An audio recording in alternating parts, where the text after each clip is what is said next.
तुमचं नाव सांगा. महादेव भिकू जोशी. ओके. तुमचं वय काय? महादेव भिकू जोशी. तुमचं वय काय? 112. ओके. 112 चालू आहे. राहायला कुठे? 58 56 रूम होता. तो रूम विकला भावाने. अच्छा. आता आणि ब्रिटिश काळामध्ये काय फरक आहे हो? लय फरक आहे. 2 नंबर राशन होता. पहिला 1 नंबर राशन होता. अभी कुछ बंद नहीं है राशन में. अच्छा साल के बाद खलास बाजार. अच्छा. बोला और कुछ बोलने का? नाही अजून म्हणजे पहिलेच्या माणसाने आणि आता आता एक माणूस जुना नाही आहे. सगळी जुनी माणसं गेली. एक जुना माणूस नाही आहे. सगळी गेली. ब्रिटिश राजच्या माणसं गेली सगळी. पहिल्याने आताच्या म्हणजे लय फरक आहे ना. लय फरक आहे. आत्ताचा फरक आहे.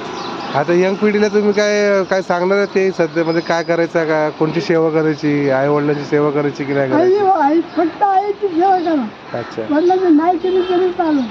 बरी काय दारू बिरू पितात त्यांचा काही फायदा नाही. आईच्या पाया पडा. त्या आई म्हणजे मोठी देव आहे. बरोबर. आई कोण नाही करणार. ती आई म्हणजे मोठी आहे. देवाचा देव आहे तो. तुला पाया पडा. अंघोळ करा. पाया पडून जावा. तुमचा काम होणार. होणार म्हणजे होणार. चांगले राहा. शिव्या बिव्या देऊ नका आईला. पाया पडा. अंघोळ झालं. आईची सेवा करा. जावा कामाला. बघा तुमचं काम नाही झालं तर एक बाजूने मूल कापून द्या. ओके जी.